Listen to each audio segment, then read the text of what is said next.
Welcome to Rip It Up, the Renovations podcast. I'm Jenny. I'm Kate, and between us we've renovated a lot of houses and it hasn't scared us off. In fact, we loved it so much that we can't stop talking about it. So in this podcast, we will give you all the tools and info that you need to tackle your own renovation like a pro. Today, you lucky listeners are getting two for the price of one. We are joined in studio by interior designer and host of the Interiors podcast, Tanya Neufeld Flanagan, to delve into renovation mistakes, helping you skip the stress and the screw-ups. So let's dive in. Welcome back to the podcast.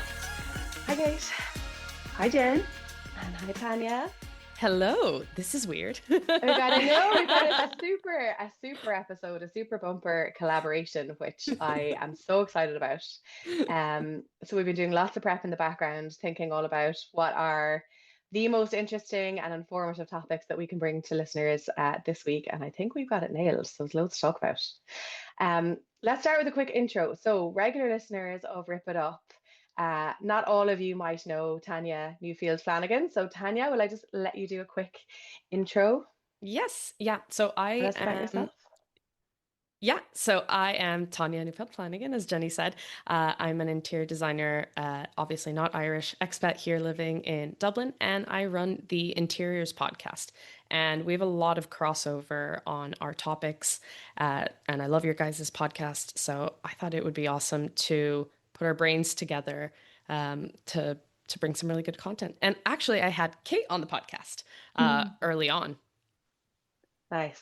Yeah. So for listeners, like Tanya's podcast is so informative, and she has really interesting guests on. So if you're keen to kind of get peeks into other people's renovation journeys and hear a bit more kind of color and flavor and lots of different experiences, then it's well worth checking out. And then obviously, Tanya, you yourself are a mine of information. So yeah, anyone from our side, go and give the Interiors podcast a listen. We'll link it in the Rip It Up show notes as well. So yeah, great to be in touch and chatting. Yeah. So when we were talking behind the scenes, I think the biggest overlap we have between our two podcasts, you guys technically focus on renovations. I technically focus on interiors, but they go hand in hand, Yeah. and I think the most successful projects are when both are fully considered. And so what we decided to talk about and share with you guys are the biggest renovation mistakes we see people making. Yeah. And how to avoid them, crucially, how to avoid them and how not to fall from the top. Because I think the best thing about listening from others and learning from mistakes is that you can avoid them, and they can be expensive. So we're here to save you lots of money and time and headaches and pressure. Yes, so I'm speaking from personal experience here when I talk about big renovation mistakes, because I did it in my last house and I will not do it this time. And it's a big one. Like it's probably the most major one, I suppose, when you're planning your layout, you're planning, how you're going to use the house, how you're going to divide up the spaces, the shape of your extension, maybe. It's how you're designing the house for kind of maybe form over function, and like how you want it to look and how you want it to feel and flow versus like what your actual real day-to-day life is. Like, so I think our last house, we were like, let's have this formal dining room in the middle of the house. Let's have an open antique bar cart. Let's have steps everywhere with no doors covering them. And like, it was lovely. But in hindsight, if we were still there now with two small kids, it would be an absolute disaster. And other similar ways is like some people, and it's not just planning for kids, right? It's planning for things like old age. Maybe when your parents get old and they might need to stay with you a bit more and you need that extra spare space. So I think it's just designing about the kind of medium to long term in mind, rather than what you're seeing on Instagram and what you're seeing on like lovely interiors pages, but doesn't necessarily work for your life or mightn't work for your life in a couple of years' time. And I just think like that was just my biggest learning, not having like everything open plan. Because I think we designed our last house pre-COVID, right?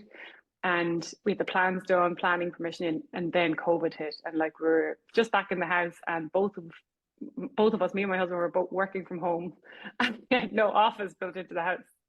Like we had a desk in one of the spare bedrooms, but like we had no office space, and both of us were working from home on calls and trying to wear headsets. Like, and so I was working in the landing and a kind of a desk there, but it was open. So like Cian could hear me all over the house when I was on my calls, and vice versa if he was working at the kitchen island or some other desk in a bedroom or something. So that was like a little bit of a disaster. And I think life since then, or since COVID, has changed so drastically. We need more closed spaces than we Mm, did. I think it was yeah. lovely, everyone coming home from being out at school or work or whatever for the whole day, and then we all come back together in this big, lovely open plan space. But now we're there almost all day, a lot of the time for people. That was my thought anyway. What do you think? What do you guys think on that? Yeah, like I think the transition has been quite stark. There Yeah, was like open plan. I think everyone's sick of open plan. I think we're all a little bit sick of each other, and I think it works for a certain phase of life, and then it quite quickly doesn't, especially if there's growing kids or teenagers maybe who just need a little bit of their own space, or like obviously we're all working from home a little bit more as well, and we need space for calls and all that. Um, but I think the step that we miss a lot that leads to that mistake and lots of mistakes is just sitting down and doing a very honest assessment of your day and how you move about the space in your day and where you need to be and what you need to do, and like being honest with your life and how you live it, as opposed to saying like seeing something and saying I want that. Yeah, yeah, and I think it's also, like you said, it's not only the case for people who have children. Not everyone wants to have kids, necessarily. It's also about, like, does clutter bother you? Do you yeah, clean the kitchen after every single meal? Is it actually restful to be watching TV while you can see your laptop notifications, you know? It's also about like segmenting parts of our life. And I think, like you said, COVID has maybe changed people's lifestyles a little bit. And so now we're a bit more back to segregating parts of our life because it all became too much during COVID. And now we see why people had separate rooms for yeah. things. Yeah. But there are smart ways to get around it. You can still kind of have flexible but not totally open plans. So Yeah. like pocket doors, and a lot of people are putting in barn doors, which are a little bit easier to do than pocket doors if you're not doing a huge renovation, because they can run over the space or over the walls. So bifolding doors, glass doors maybe that have some privacy screens or something on them. Like, so there's ways and means to make it open when you need it open. Like in our last Yeah. house, we had bifolding kind of, well, they were kind of old doors anyway, but with parliament hinges on them that you could fold them back like almost 180 back against the wall. So it was open plan when you needed the whole thing open plan. But yeah, I wouldn't underestimate the power of having a door into certain spaces. And Yeah, I'll and tell it you, doesn't, you're totally right. Like it doesn't have to be like construction. It doesn't have yeah, to be like interior walls that are built in. Like I came really around to this concept and I really didn't like it at the start. But Rose Uniacke has these beautiful like interior curtains on yeah, interior walls that Ooh. she uses as dividers, like really heavy material in kitchens and stuff sometimes. And like Wow. I used to hate the idea of this. I used to think it's like no way would I ever use an interior curtain. I Yeah. think it's just not nice. But oh my God, the way she does it and the fabric she uses, it has she really does it turned me too. around to the idea. And even like, because there's going to be people listening for whom, building a wall or even installing a door isn't necessarily going to be an option. But room dividers, like using bookshelves, like narrow bookshelves, for example, as room dividers, and even zoning it off and just having a little bit of privacy, even just visually, even if it's not necessarily like closing off an entire space, there's a lot you can do there to just break up a room a little bit more and make it a bit more zoned. And I think broken plan living was the term that the interior design media community coined there a few years ago to describe that. Yeah, yeah. But I think Rosa and Yaki, she can't do anything wrong, in fairness. Agreed. If she could just Agreed. come and do my whole house, if I was just like a multi-billionaire, that'd be cool. Thanks. Yeah. But yeah, even upstairs, I found in some of the bedrooms. So like, I think your what are we going to call it, Jen? Your workhorse room downstairs in your house is like, it's like the perfect example of this, right? You've designed it for like almost every eventuality. You can work there, but then you can kind of close off that working stuff space. You have a sofa bed if you need that kind of overflow for people coming to stay. You have a bit of storage in there. So like, I think cabinetry and kind of custom joinery and stuff like that could be your friend here if that Totally. makes the room multifunctional. And like you said, Tanya, like, you don't want to be looking at your computer pinging on the side if you're watching TV or you're relaxing in the evening. So the ability to kind of close off things like butlers, pantries, and kitchens that have slide and hide doors, that you can have it open day to day in your, normal life when everyone's kind of milling around the kitchen, but then you can close it off and have that space nice and kind of calm and relaxed and tidy looking. So like, yeah, those kind of partitions, doors, plants even sometimes can be a kind of a smart way Yeah, of doing it as yeah. well if you Mm. don't want to put walls and stuff up. Um, flexible wardrobes. We spoke about this before as well, Jen. Like Yeah, yeah. I bought the Alpha system because I just didn't know what the layout of my house was going to be after the renovation. So we did the flexible wardrobe space in one of the rooms, which ended up being kind of a nursery for my daughter. But then like I'm going to reuse that Alpha because it's totally customizable and I can fit it into anything and just put doors over the front Mm. of it, you know? So it's kind of building in that flexibility as well into any kind of cabinetry and joinery. And I was speaking to a client a while back, and I was just doing kind of the finishes and interiors in her house, and I just thought it was the smartest thing ever. Their middle room in the house, they didn't call it the dining room or the bar room or the playroom. They just called it the evolve room because they knew, Mm. like, as their I family love it. grew, it would evolve into different things. So, like at the moment, their kids were kind of young, and they wanted to just put kind of bench storage and whatever because they knew it was going to be toys and mess. But like they knew then they'd want to kind of take it back as a bit of an adult space or a den when they got older or whatever the kids. So I just thought that term or that coining it like the evolve or the evolution room was cool. That's Yeah. so interesting from like a psychology perspective Mm. and Yeah, how just framing something, because I think we like designate spaces and we're like, that's what that's for, and therefore that is all that that would be for. And actually, there's something simple but also very impactful in just calling it something different and like allowing yourself to, use it and change it as needed. I love that. yeah, yeah. Yeah, like I think so. a formal dining room is often kind of relegated, and that's why a lot of people have moved away from them. And in this rental we're living in, we have our dining room in the front just because that's where it got put by the movers. And Yeah. I ended up making it my office, and I just remove my laptop if we want to have a meal here or people over. And it's just like you can make spaces kind of work harder if you need to. But Yeah. actually, going back to what you were saying, Kate, two things about this evolve room. I think if as people are realizing that perhaps they need to have more of these separate areas, I think there's a rethinking of what is on people's must lists. I think with the open plan space, people are like, great, that takes care of kitchen, living, dining, for everyone. So I can take this little pocket of space for my utility room, and I can have the pantry, and I can, and I can have a cloakroom. If you start separating the spaces, you might have to sacrifice some of those. And like Jenny, like you were saying, like, do you really need this separate pantry, or is it just Hmm. beautiful on Instagram and this devolved Yeah. kitchen with the oranges and the wooden drawers? And it's like, do you keep your oranges and wooden drawers currently? Yeah. Do you have 16 pomegranates out on your countertop all the Yeah. time? Yeah. And are you going to be willing to store everything perfectly all the time? Like, Yeah. no. Yeah. Yeah. Like in our own renovation, I would have loved to have a utility room, and I do think it's Hmm. incredibly practical, but we decided to have one bedroom for hopefully two children to share for a while, and then one of the rooms in the basement is our evolve room. So it'll Yeah. take a bed for now and be a guest room, but it also has a table in there to be a desk. Um, but in the future, that'll hopefully be one of the kids' rooms. And I could have made that a utility room, which is what our neighbors did, who have an identical house on the terrace.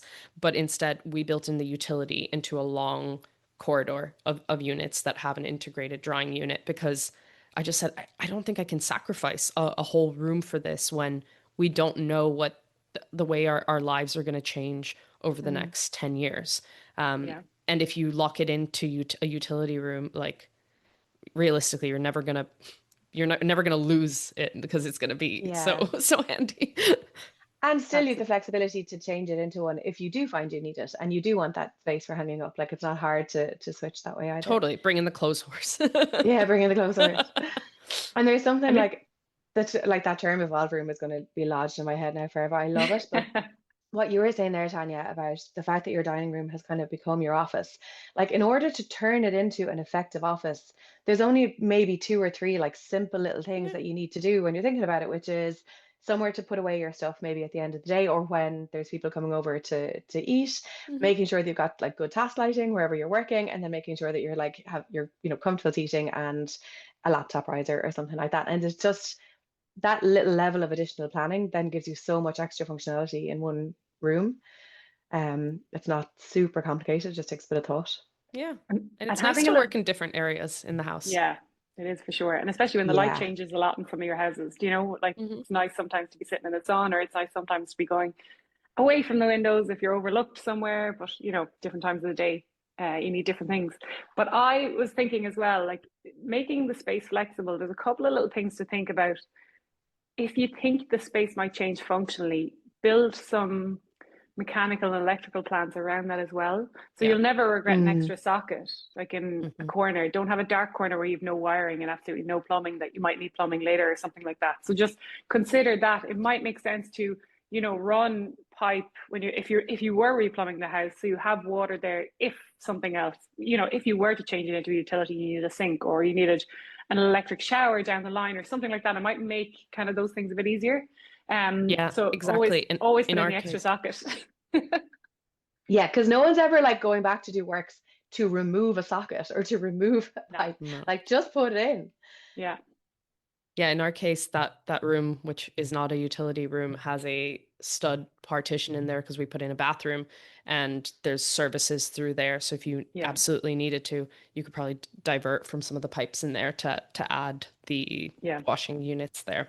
Yeah. Um, Very a- smart. and one thing, Kate, you'd also mentioned when you're mentioning this as your big mistake, you talked about the playroom. So somebody with two Mm. kids, talk to me about that because my kid he's about to be one, so I don't see the need for a playroom yet, but it's something people seem to talk about like the Holy Grail. Some people say it's a waste of time. It depends. It depends, I suppose, how you like to live. Like I like Yeah, to tidy away all the toys for me to relax in the evening. yeah, Like they'd bother me sitting there looking at them, same. to be honest. So like I make it as simple as possible where like I have a nice storage ottoman and a nice fabric that you can lift up the top and all their toys get fired into boxes. Or like little even mini crates of the different types of toys. So they're kind of easy to tidy away and they're easy to throw back into that ottoman. Um Storage is kind of your friend, I guess.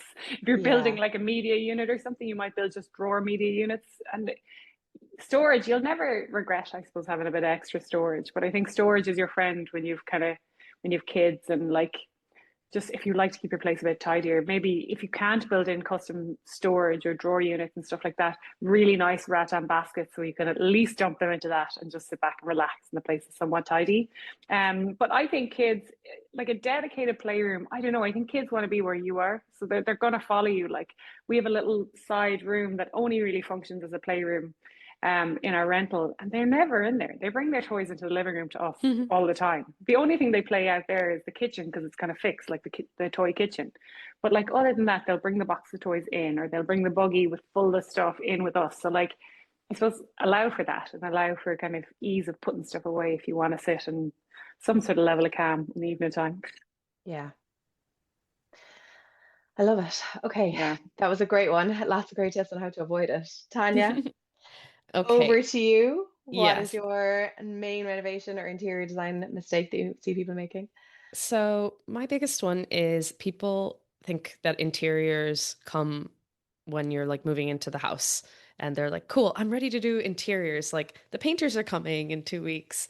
Um, and other than usually like the kitchen and some of the bathroom items they have to order beforehand, a lot of the interiors finishes and most specifically the budget for the finish you want in your mind that you've been dreaming of since you bought this house are not considered at the same stage as the renovation itself. Yeah. Like most people are doing some level of architectural drawing. Even if they're not, even if it's just a fixer-upper that they're doing as they go, you're still pricing windows, right? You're still Yeah. pricing all these outer shell elements. And if you don't know what your dream kitchen costs or your dream bathroom, whatever is super important to you, right? It could be different things for different people. Like some people don't mind laminate. Some people like it's all about the marble stone on the island. If you don't consider those and get actual quotes and shop around when you are designing, what happens is you'll fall in love with the 30 square meter, 40 square meter extension with the glass sliders and the utility room and all of these things. And there's going to be steel supports here and there. And you love these really slim windows, and all Mm. that gets locked in. And then there's some PC sums set aside. Yeah.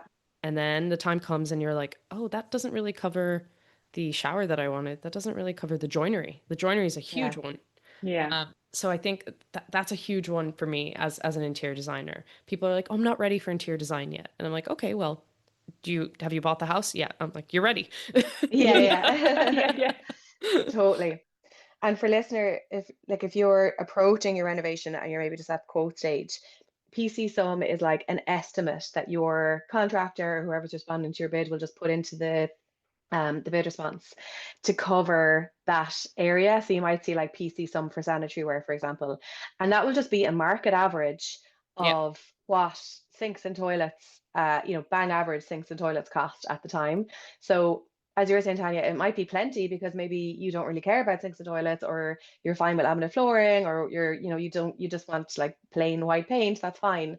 But if you want anything more bespoke or nicer than that, then you need to plan for that like in advance.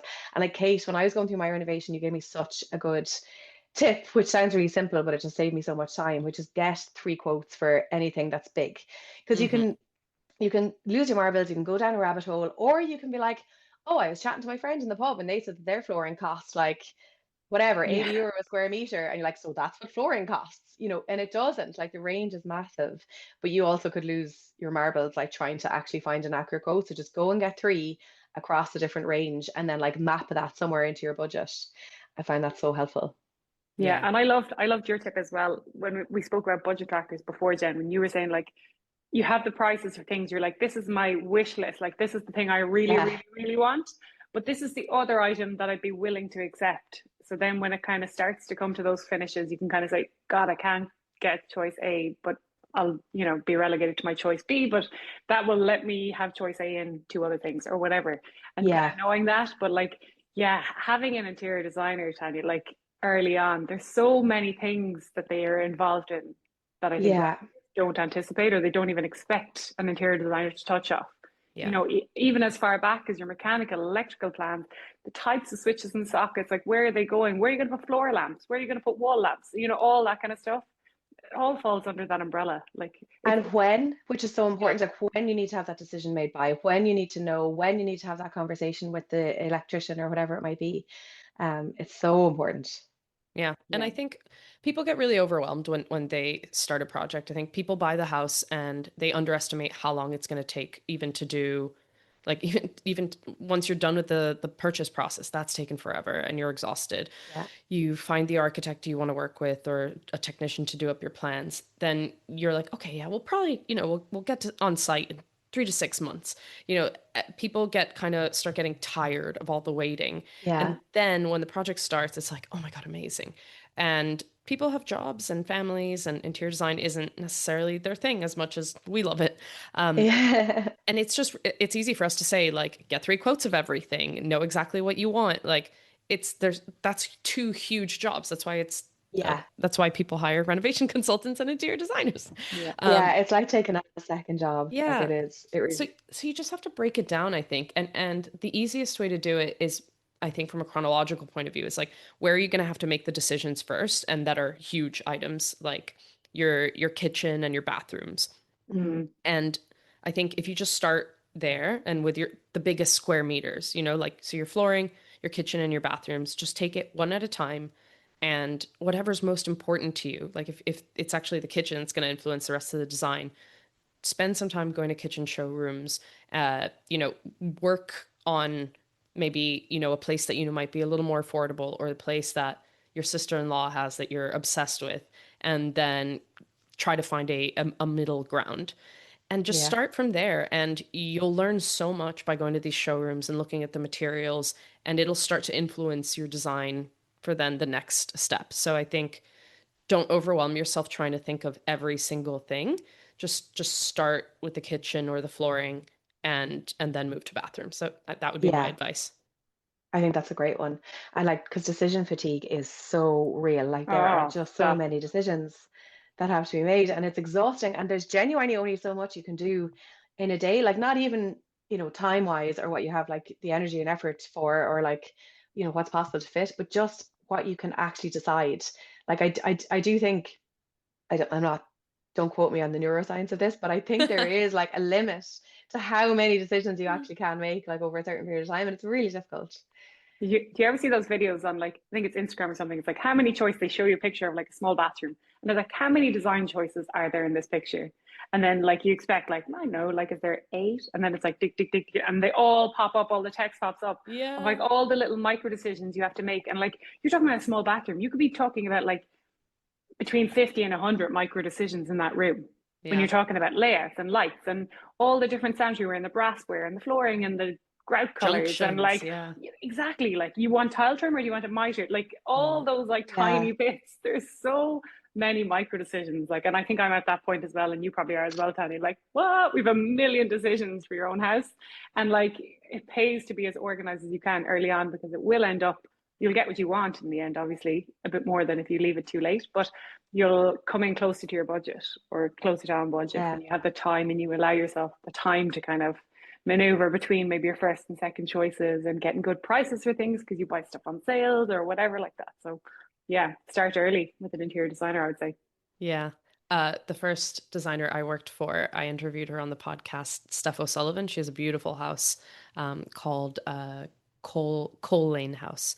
Oh And yeah, I love yeah, that Very place. cool. Fabulous. Yeah. stunning concrete build, very mid-century. And Mm. the advice she gave on it, which it sounds so much easier than it is have every decision made before the builder opens the site. I totally agree. I totally Yeah. agree with that. You can change your mind, Yeah, but just exactly. have it there. And like the one thing I think as well is that um most people renovating or doing up a house are doing it for the first time, because not everyone will do it again Yeah. or do it twice. So most people are doing it for the first time. So somebody like us who's maybe done our own or one more than one, and then a few others or lots of others, like those decisions come easier because you know what works and what doesn't. If you're doing it for the first time, those decisions are much harder because you have to go and find out a lot more information to be able to make the decision. So I do think like sitting down when you have the time, when you're not being bombarded, when you're not under a deadline, because like waiting for your contractor to start is going to take longer than you think. So like use that time Mhm. when you have it, when you have the space, then you have the freedom to change your mind and you're not up against it. Like use that time to just plan it out and like be, work with your designer or whoever you're working or however you're doing it, to put together that mood board, to lay out those finishes together, to look into, what types of tile finishes there will be and what questions you'll be asked.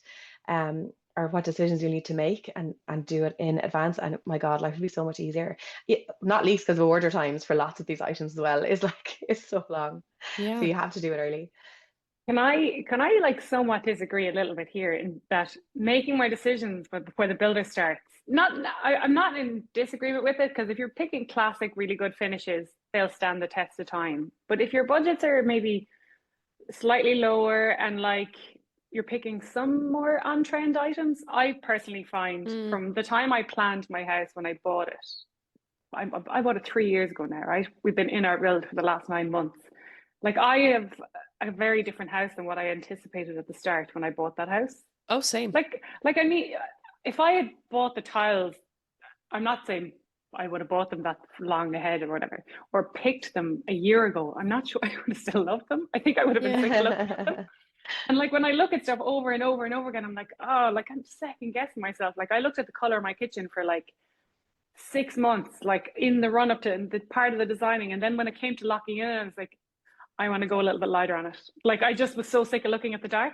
And then the dark wood kitchen had become so much more prominent on my feed, and like I was just seeing it all the time. And then I was like, now I want something different again. So that, do you run But the is risk of that that when like, you lock in too early? so I But I don't think love you have to this. lock it in. I think what, like Yeah. Jenny said, you make a decision just so you are flexing that Yeah, muscle of choosing something, and there's a relief, there's a little dopamine hit, and moving on to the Yeah. next. But I think you're right, Kate. I think it's part of the creative process, and designers do this. They have all the pins of everything up on a board, and then they're like, oh, do you know what, I actually don't think that wallpaper is going to Yeah. work for that project, and you swap it yeah, out, and it's iterative. I think 100%. And like you yeah, said, Kate, it catches the trends, because the trend is the thing Yeah. that you're just like, now that I chose this, like, the really the fake versions of the encaustic tiles. They're a big Mhm. pet peeve of mine. Sorry if I'm offending anyone. But they were really popular for a while, and still are. So let's say you choose it, and then you start seeing it in magazines and on Instagram, and then you're like, mm, is it really me? yeah, Mhm. So I think I think that's the way it should be done. Like you're yeah. saying, Yeah. you should But get I sick of think some things. Yeah, I totally agree with maybe locking in the big ticket items. Like you said, like, you want Yeah. traditional sanitary ware versus very modern kind of wall hung stuff. Like knowing those kind of things and making those kind of larger decisions. Or for me, like wood floors are a big thing. I'm so obsessed with wood floors that I was like, I know I probably won't settle for plank because my husband Yeah. hate well, like I love original plank, but I don't think I'd put plank flooring everywhere else in my house. So I knew like I wanted something kind of parquet or something bespoke. So I was like, okay, I'll make that decision for the floor. So at least I'm working off Yeah. some sort of grounding. And then, but I was so certain on terrazzo in my house. Like, I mean, you could not have wavered me like 18 months ago or Yeah. whatever, 2 years ago. I was like, I'm getting it. I'm getting it. This is the color of my kitchen. These are how they're going to go together. And the more I looked at it and the more I looked at suppliers and I couldn't find very good ones and I was getting horror stories from people where it didn't turn out right, then I was like, I have to get away from terrazzo. Like, Mm. and then it was so divisive, terrazzo. Some people really hate it. And I get that. Like, it's a Yeah. very specific finish. And then I thought, God, we're putting down like this super expensive finish in the house. And like, knowing me, like, I'd probably change the house again in 5 years or something. So, like, I'm like, what if I'm selling the house and everyone hates the terrazzo and hates my house? And it's But I very, that's don't. why you do it early, like you decided early. Because I like you want to be if I'm getting sick of something, I want to be getting sick of like my mood board or yeah, what's coming up in Yeah. my Instagram feed. I don't yeah, want to be getting sick of my actual kitchen or my actual floor or my actual tiles. Yeah. yeah. It's like, Agreed. yeah. And I'm so glad you did that 180 on terrazzo because I do love terrazzo for commercial spaces, Yeah. for hospitality. I think it's beautiful and it is a timeless material. I'm kind of going on a tangent here, but a lot of people start out their extension dream with the open plan, polished concrete terrazzo. Mm. And a lot of times I say to it might be a friend or a family or an acquaintance, I'm like, oh, have you gotten a quote yet? And they're like, no. And I'm like, okay, you're going to be surprised by how expensive it is. Mm. Mm. Consider a plan B because is it the most important thing or is your kitchen more important? Most people are like, oh, my kitchen's more important. And I'm like, okay, like reconsider other things because the polished concrete and the terrazzo have been very popular for a few years and it's a really permanent, expensive Yeah. choice. It's not Yeah. like engineered timber, which you can lift up, it's Yeah. just glued down. Yeah. Yeah. I mean, Which can I say Um, is some of the bigger pieces? Like, I know Tanya, you and I have picked quite similar finishes for both our houses or both our renovations at the moment. For me, um, deciding on big ticket items when they're natural materials is a no brainer for me. Like, I'm kind mm, of willing to spend the extra budget if I have it on natural materials because I know they won't date. Like yeah. you said, like the fake and caustic stuff like that, like they might be cool for 6 months and then they'll be gone again or whatever. Or it'll like, fade. It'll fade if it's yeah, unfamiliar. or like a 5 grand boucle couch. I bet you people who bought that were regretting it because no one wants boucle anymore. Like, so I'm just saying, like those big ticket items, I think those kind of natural materials and more authentic kind of finishes will be timeless, and you'll be able to change everything else around it and change the whole feel of the house, I think. Yeah. So I guess Totally agree. the big question is obviously everyone would love to go with, not everyone loves all the natural materials, but everyone would love to go with the highest tier thing they think is worth it. Where are good places to make that sacrifice? Let's say you're doing the right thing, you're considering it early on. One of the things I think is reducing the size of your extension potentially, Mm, or looking at the cost of the windows or Mm. removing some windows, mm, just reconsidering some of those elements so that you can spend an extra, it could be an extra 10 or 20 grand that you actually need. It's not like small bits for when it comes to joinery, kitchen, and flooring finishes. But what Yeah. about you, Kate? What are some tips to where if you splurge on the marble or on the wood floor, where can you save? yeah. So like we have our house is detached, so we had windows to restore all in the front and the sides. Oof. And then the whole back was going to be new. And we had 3 sets of French doors originally. Well, sorry, we had 4 sets of French doors because we have a kind of a garden room with French doors. And oh my God, the prices I was getting for Yeah. joinery there, like joinery French doors. And look, I love them. I love them. I love, like at the start, I was like, there's nothing will suffice. But Mm. then I got slightly more standard French doors from somewhere else that were, it literally saved me 20 grand, I'd say, Yeah. like versus the joinery just on the French doors. I'm not even talking about all the windows. And then we put in this enormous sash. It's kind of a window seat in our kitchen, and it's like spring spiral sash. So like, I know I don't have all the romance of the weights and all that kind of stuff, but it was way cheaper. It looks almost the same, and because there was such an expansive glass, I could get away with the frames being those, a couple of millimeters thicker than it probably would have been for a joiner. So Mm. like, that's where I saved personally. I thought at the outset it was a non-negotiable for me having, fully joinery French doors everywhere. And then when I saw French doors were going to cost me 40 grand, I was like, I have to budge on this. Like I have to. So yeah, Yeah. it's knowing your non-negotiables, I think. And Yeah. And also, looking at the dupes, because sometimes you're like, that's all I want. Like a cradle yeah, door. A lot of people love the cradle doors, but to make those out of steel is like really expensive sometimes. And crazy. you Yeah. can have gorgeous ones made out of timber. Mm-hmm. Yeah. Yeah, yeah. And the timber ones are probably better than the thicker aluminium dupes of Crittle. You know what I Mm-hmm. mean? So you'll Yeah. still get Yeah. that thin look of the wood beading and stuff like that.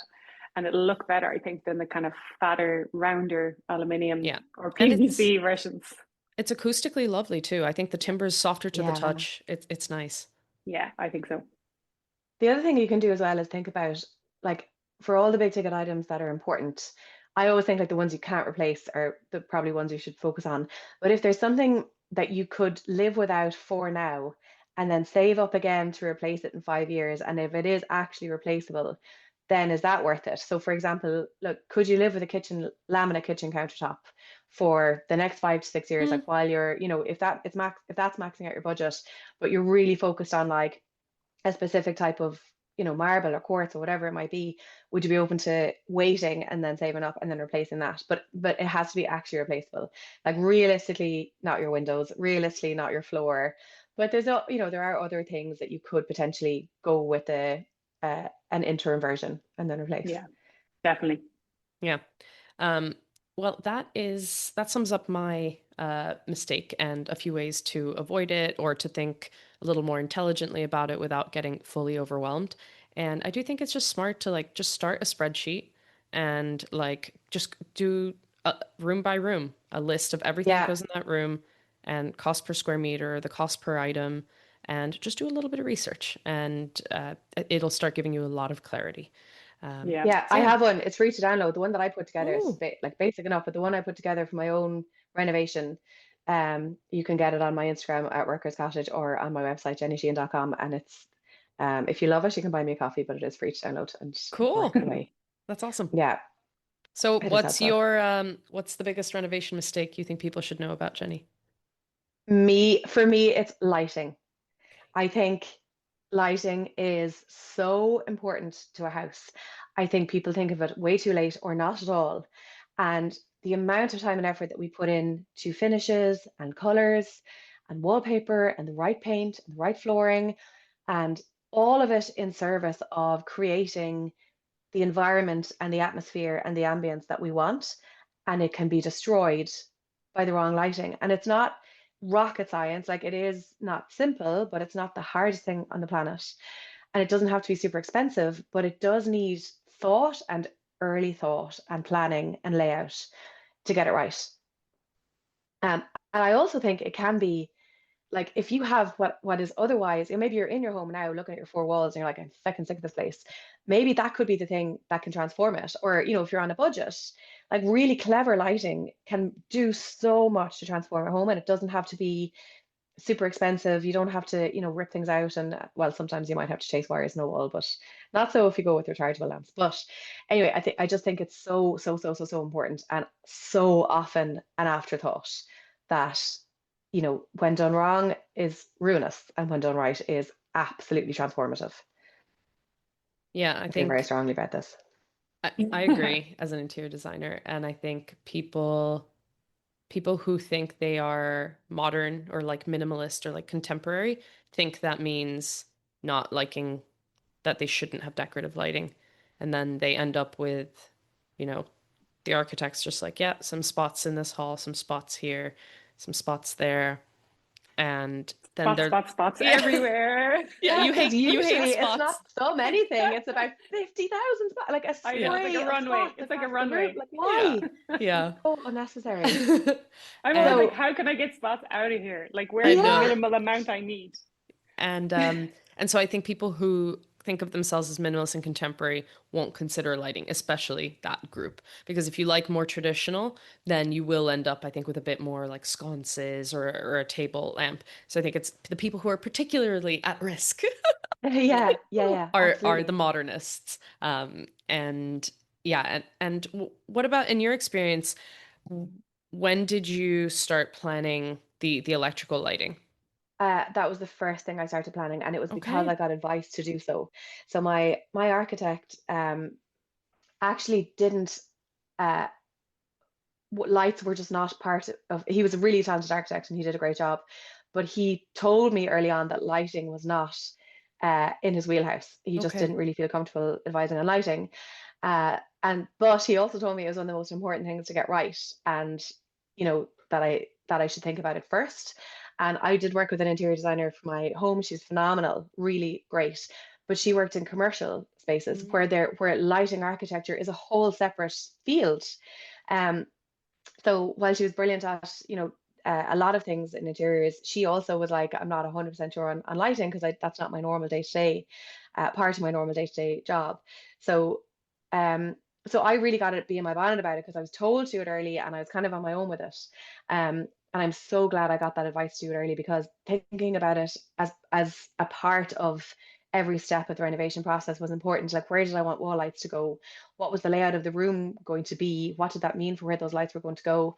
Um, how much light did I actually need? What kind of brightness did I need for where? All of that was really, really important. And then just thinking about how could light be incorporated as part of it, like what needed to be lit, what did I want to highlight, Mm. and what atmosphere did I want? Like, when did I want the room to be lit in certain ways versus when did I want it to be brighter for, task lighting Hmm. or much more ambient. So there's a few things that I think really commit to it. So like we were talking about spotlighting there. In my entire house, I have 8 spotlights. There's 4 in the kitchen, and that is plenty. There are 2 above me right now, above my working desk, and that is plenty. And there's 1 in each bathroom. And then I also have everything on different switches, which I love. So Kate and I have done an episode on smart homes and smart lighting and different lighting and different kind of voice activated lighting. I'm just late to that game. I do have an Amazon Alexa, but I just switches just work fine for me. So I don't really Yeah. feel the need to go all Yeah. in on the smart home. But that's because I plan them well. So they're all, I have a spray of different switches or an array of different switches in every room that will do different types of lighting depending on how I want it to feel that day or what lights I want to turn on that day, or that time of day. So that's really important. Um, and then yeah, thinking about like where are they placed? What do I want to be lit? And how will it make the rest of the room look and feel? Like, how will my paint and colors perform in that type of lighting, or at that time of day? I think is really important too. Um, and I think it's so massive for atmosphere and it's so massive for how you feel in that space. If you have, if you're just hanging out having dinner and you just have this really harsh spotlight over your head, it's uncomfortable and unflattering, which is uncomfortable as well. So, you know, I like to look good. I like my guests to look good. I like my guests to feel good. So I think diffuse ambient wall lighting, not harsh overhead bright lighting, is really, really important, and needs to be planned early. Yeah, I think one of the things that stood out to me there is in order to do a proper electrical plan, you need to have your furniture layout done. Yeah. It's the Yeah. only way to do it right. And Yes. again, that is something people don't fully consider. Sometimes architects will put certain blocks, but that's not necessarily the layout you want or the sofa you have to Yeah. fit in there. And I think doing that work hand in hand with the lighting would be ideal, and really Yeah. under making sure that that coffee table fits there or that sofa fits there. And okay, yeah, actually it would be lovely to have a floor lamp in that corner. If you add a 5 amp, your electrician can put that in, and then you Yeah. can control that floor lamp on a switch instead of like having to dive behind the sofa and like find the switch Yeah. on like Or just have a smart bulb, guys. Come on, I'm gonna bang this drum. Smart bulbs. You don't need a stupid 3-pin 5 amp. okay, maybe I need to get into Fine. this Fine. too. I will um, concede. I do have 2 now, and yeah, they are good. they are for lamps. For lamps, I couldn't care less for pendants, but I think for lamps, it makes sense, and it's just Interesting. it's a lot less hassle and stuff. Now I have a total nerd husband who worked for Smart Home and Amazon and stuff for years and stuff. So yeah, Aha. that's where it kind of came from, and I was totally like a naysayer at the start. I was like, oh, it's so stupid, and I don't want to use my voice, and I don't want to use this. But like then I'm like, okay, I'm kind of coming around to it now. I get it. And I set him this challenge in our last house. I was like, you can put whatever smart stuff you want in this house, but I do not want to see it, Yeah. and I want my Yeah. light switches to be old fashioned Yeah. toggle light switches Yeah. sorted out, and he did. He even got Critical. dimmers that look like toggles. Like, Ooh, I yeah, love those. Yeah, yeah. yeah. Yeah, So I like, didn't do yeah, that. very smart. But like, Dimmers is yeah, a keyword that came up there. Dimmers. Dimmers dimmers. are You'll yeah. never regret a dimmer, You'll No. never get a dimmer. There's no reason not to. especially in a bathroom where you have a bath. You Yeah. know, put it down like Oh. minimum light and have a nice cozy bath. Obviously, you can just light candles as well, but I just think it's Yeah. nice. Yeah, And like candles are my warm preferred. light Love bulbs it. and dimmers, I think you can't go wrong. Yes, warm Yeah, light bulbs. Let's warm talk is about crucial. Kelvin. Talk Yeah. about Kelvin. So there's two terms, and we've covered this extensively, but it's a hard one. So two terms to get right: kelvins and lumens. So Kelvin is how warm is your light bulb on a range of like bright, almost blue, white lighting, which I never want outside of an operating theater. But some people do like it, and that's absolutely fine. All the way down to like, candle orangey, yellowy kind of warmth. So lower Kelvin is warmer, yellower light. Higher Kelvin is that brighter, almost bluish light. And then the second thing you need to think about is lumens. So we used to buy bulbs with and look at wattage and how many watts was that bulb. But actually they've all changed now, and a lot of bulbs are LEDs. And so while wattage used to be an accurate, relatively accurate portrayal of how bright that bulb was going to be, depending on how much energy it took to light, that is no longer the case. So you need to look at lumens, and that means how much light is that particular bulb giving out. Um, and then you can calculate, you'll find like lumen calculators and how much do you need per square meter and all that kind of stuff, which is important for, your kitchen and your working spaces. And then everything else, just stick it on a dimmer and have a few, and then layered lighting. So I think 3 layers of lighting. Have like your daytime, task, whatever, overhead, that's absolutely fine if you need it. Be able to switch that off, have other ambient diffuse lighting. This could be your wall lights, whatever. And then your third layer is your accent lighting. That could be your occasional lamps, or even just little feature lamps. Like Kate and I both love Saletti. We have like fun little Yeah. Saletti feature lamps. Um, and they can be turned on as well for a little extra pop of decor. Can I ask, Tanya? So you've an old house as well, and like I definitely didn't give due consideration in my last renovation to lighting. Like, so I kind of took for granted. I was like, well, there's ceiling rose in every room. I'm just going to put a pendant, a multi-light pendant. Same in my bedrooms and stuff upstairs. And anywhere there was a rose, I just put a pendant light. And like we put a few spots where we needed them and stuff in the kitchen, and a couple of wall lights in the corridors, kind of into the kitchen. But what are the other options when you have big ceiling roses in rooms? Like, are Yeah. there other options? I'm always a bit like, well, I have to use the rose, it's there. So, and you have Yeah. to do some sort of feature pendant or some sort of, well, I've kind of gone simple enough this time, but still big, right? Yeah. I think it depends on your style, I suppose, and the style of that given room. Like something that I've seen which was really cool was at the new Roisin Lafferty gallery space. It was almost like an installation. So like the fitting can start in the rose, but it can have other points that it mounts to. And this particular thing was like a metallic installation, like it was like intergalactical, and Oh it my was God, it like was huge. amazing. It was insane. Yeah. So I think because of the architecture of those rooms, you do need to have something that comes from there. But Mm, there are pendants that are then linear and that have like almost invisible mounting pieces yeah. that you could still mount to the ceiling. You also have to make sure that things can be mounted to that type of ceiling. Sometimes you need a certain void that you wouldn't get on a traditional ceiling from the joists above. You'd have to check.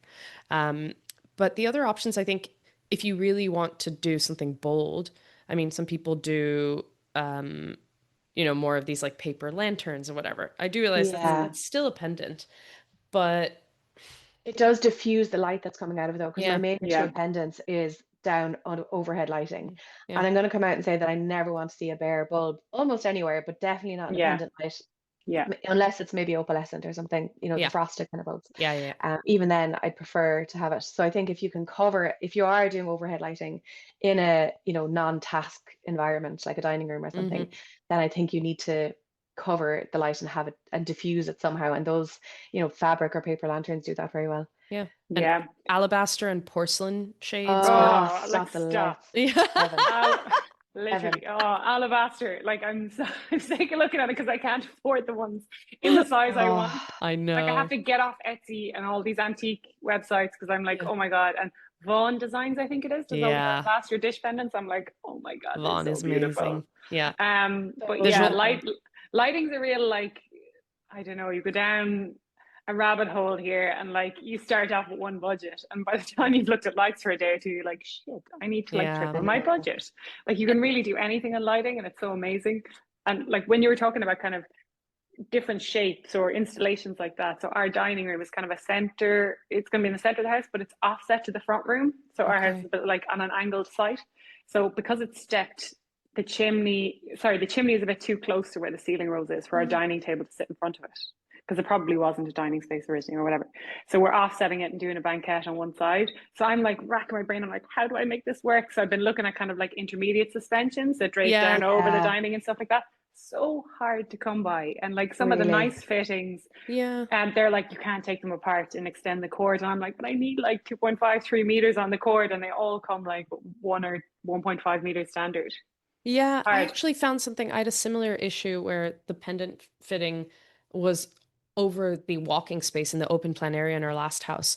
And I found a fitting. It was from the Finnish design shop, a lot of these Okay. Scandinavian Yeah. brands. Yeah. And Oh they yeah. were adjustable ropes, and you could choose where the ceiling fittings went. And they were like opaline globes with a black cord.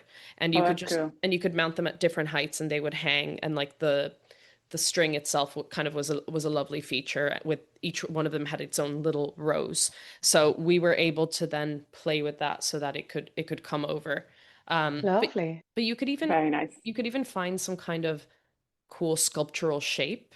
Like Yeah. have you seen these? Some of them like almost look like sails, you know? And then Yeah. Yeah. Yeah. you could have it point in a certain direction, so it doesn't look like it's trying to be centered on the room. Yeah. And then I know Mullen Lighting, they Hmm. first of all, if anyone wants to learn more about lighting, their blog, it has lots of really handy guides made for the Yeah, they're consumer, great. and you can customize a lot of their light fittings. That's actually what we're using over our island. It has polished brass. It's a linear pendant with polished brass little shades over the bulbs. So like Fabulous. really Cool. simple. Yeah, really simple. And I had to customize the rod height. And I tried to make it like much bigger, and they were like, that cannot sit on a single arm. Because of that same issue, I was like, well, it has to sit in a rows. So Yeah. those are good questions. And something you said, Jenny, rechargeable lights. Yeah. Yeah, I think, yeah. We did an episode on them recently. I would say like a lot of the times people listening might be in a home and they just cannot chase wires to a wall for whatever reason. It's just Hmm. prohibitively expensive, or maybe they don't want to rip out their wallpaper or tiles, whatever. So rechargeable lamps they exploded like onto the scene the last couple of years. You always see them in restaurants, but they've evolved now. They've wall lamps, wall sconces that can be rechargeable. Now, it's not perfect. You are going to, I think you get maybe about 16 hours of battery life or 18 out of a good one, which isn't insane. But they're getting better and better. And it's obviously a much better alternative to um, chasing a wire through your Yeah. wall, but that's not an option. and We it'll, mentioned as well, like, I think you get what you pay for in some of the rechargeable lights in Yeah, terms of the battery pack and in terms of like the actual bulb itself and it not being like blue, white, disgusting kind of light, you know? It actually kind yeah, of is a nicer kind of glowy, kind of more diffuse light in the more expensive fittings. I was saying yeah, in our episode that I bought an outdoor light from Villeroy Boch and it was pricey enough for the size of it, but I use it so much and I even used it in the guest room in our guest bedroom because it's a perfect little touch lamp. You can dim it, the light off, it's lovely. It's actually as nice as having a proper lamp. And the charge, I don't know, like the charge lasts weeks, I think, if you were using it every day. You know, it's yeah. not It's one only day. a couple hours every day, like Yeah. yeah, Yeah. Yeah. And they just like they sit into like a kind of a fitting, and then you just pop them out and recharge them, so you don't have to be like figuring out how to get the wire to the lamp. So I think they're a great alternative. Yeah. And then you can also light things that aren't usually lit, like shelves. And a lot of people Yeah, love that open shelf over the run of units in the kitchen, Mm. yeah. or even a bookshelf. If it's tall enough, you can get some really cute little lights. In a And that's a kid's really room, cheap way of doing it. That's like yeah. I have that in my dining room. That's my main lighting, is just two strips of LED covered Mm, with a diffuser, and hidden like built into the back of the shelf. And then I have artwork and other little knickknacks kind of on those shelves. And so all of that is just backlit in a very diffuse way. You don't see the light at all. You don't see any of the LEDs at all. You've done the So LEDs I really think well though, Jen. You like, I remember you asking me yeah, about LEDs when you were doing your house first, and I was like, I hate LEDs because I hadn't seen them done well, and I just couldn't no. imagine them ever being nice, to be yeah, honest. And Yeah. anytime I'd seen them, it was like bachelor pad. You could see the dots of the LEDs and all this. So in our kitchen yeah. design this time, they had LEDs in the shelf, like a timber floating shelf over the lower units. And I was like, I can't wrap my head around this LED strip thing. And Jem was like, go out to these guys. That's where I got mine. And like they gave me some really good advice. Remind me of their name again, Jen? Do you remember? Fiber LED, fiber LED. Fiber LED. Yeah, shout out to Alan. He was Out great. in Walkinstown. Yeah, they were great. And he just showed me like he sent me away with the little box section of to hold the strip in a shelf, the line you'd have to route out, say, in your shelf. And he was showing me the differences in the deep one and the shallow one. And he was like, the difference in having a slightly deeper one, I'm talking a couple of millimeters, and the difference is huge because the diffuser plate is that further away from the bulb, so you don't see the Hmm. dots. And he gave me some really good technical advice to how to make it glowy and what ones to get for the right kelvins and the right, dimmable and whatever. And yeah, they had so much. There was so much knowledge there, and it wasn't LEDs how I had seen them prior. Yeah. So yeah, Yeah, he really knows his stuff. That would be my Yeah. instinct too, Kate. I don't usually love them because I think they're overdone. Like, you don't need an LED on a handrail. You don't need it over like yeah, a yeah, weird. No. It's very architectural, and joiners love them too. And I'm just yeah, like, Yeah. no, no, let's not. yeah, But I yeah, like that's a them good. to light up something that already looks good, is what I would say. And I Mm, love them I don't always want them in bookshelves, but I do love them in any like natural features in a home. Like if you got an alcove somewhere or something, like, anything like um uh under a stairs, or if there's like a little difference in ceiling height or something that just deserves to there's be a glow, lit. like yeah, And the yeah, other thing as well is like a strip of LED is one way of doing it, but there is also little LED spots that could just, if you've got like natural stone or something like that. Or what I have is when you come into my front door, um, you have to go down a couple of steps, because to add the second story, which wasn't there when I bought my house, it was only a single story, little bungalow thing. Um, to add that second story, the ceiling had to, the floor had to drop, and the ceiling is at a height that would cut the front windows in half were it to come all the way to the front wall of the house. So, in order to prevent that from happening, the architect stepped it back a little bit. So, when you first come in, you have about a meter width of a double height kind of entranceway. And I just have two tiny little, what were originally designed to be, those small little LED spots that would go along up a stairs, mm, which mm-hmm. I don't love in every house, but it can work. And it's they're set into the plasterboard, and they light mm, upwards. So that is a lovely, lovely feature to kind of uplight that ceiling and make a little feature out of that double height ceiling. And they are buttons, like that's not an expensive light. Any little Mm-hmm. LED that's built into the plasterboard isn't expensive. So if there's somewhere, or a corner, or you got like lovely plants in a certain area of your house or something like that, where you could bring in a little LED uplight. You won't see it, but you'll see the light, and you'll see what's being lit.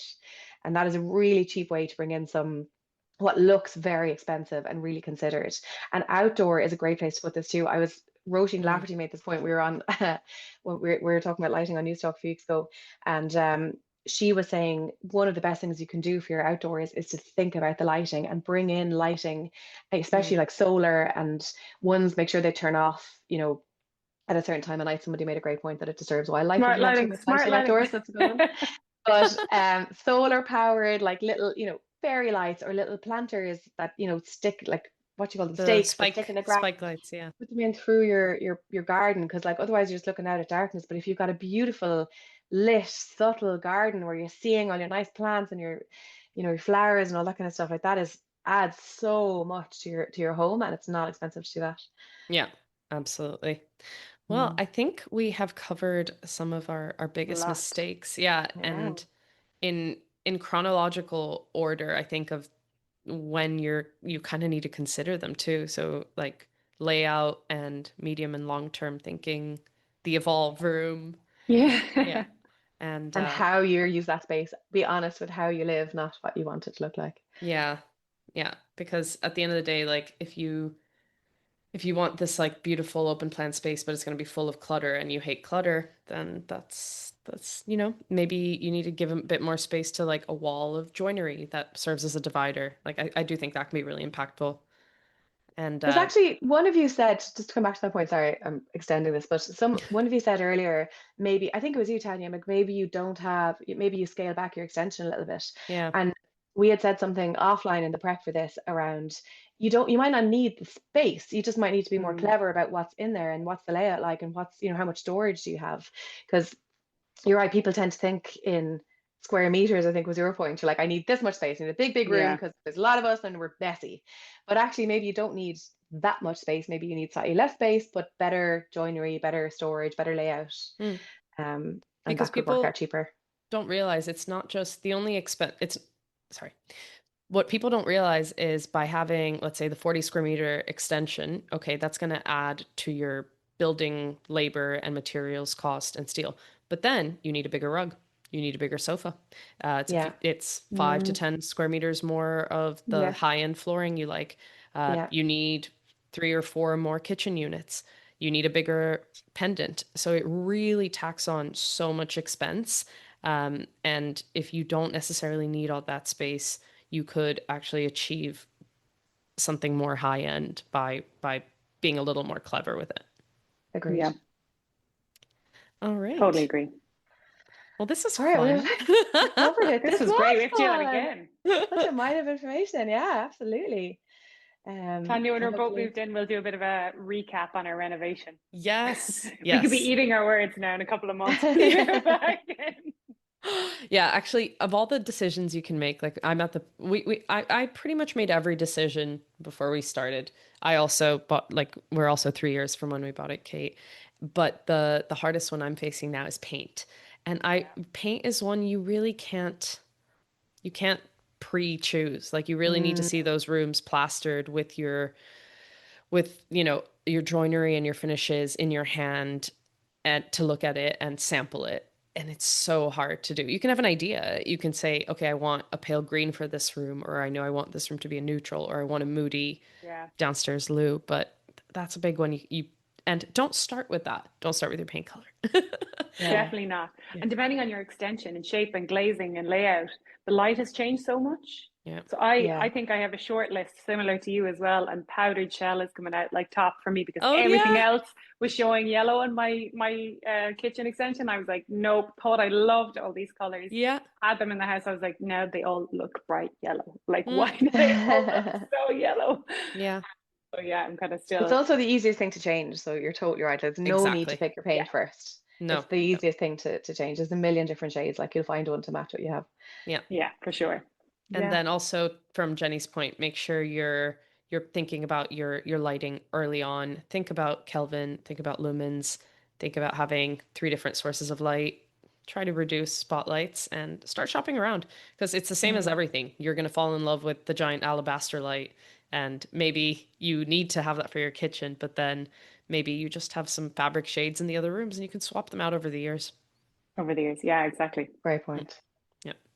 Amazing, guys. Thanks All for right, this was having me on. fun. This is so much fun. Thank you. Yeah, thanks for being here. I loved Yeah. it. Mine of information. And for anyone listening on the Interiors podcast, do go and listen to Kate and Jenny at the Rip It Up podcast to learn a bit more about renovation behind the scenes. And for our Rip It Up listeners, you can listen to Tanya on the Interiors podcast. So do check it out. See you in 2 weeks. Bye. Yeah, likewise. See you in 2 weeks. For the Rip It Up list. Bye-bye. Bye. If you found that episode useful, please do us a huge favour by giving us a like and a few stars, and especially click that subscribe button. Thank you.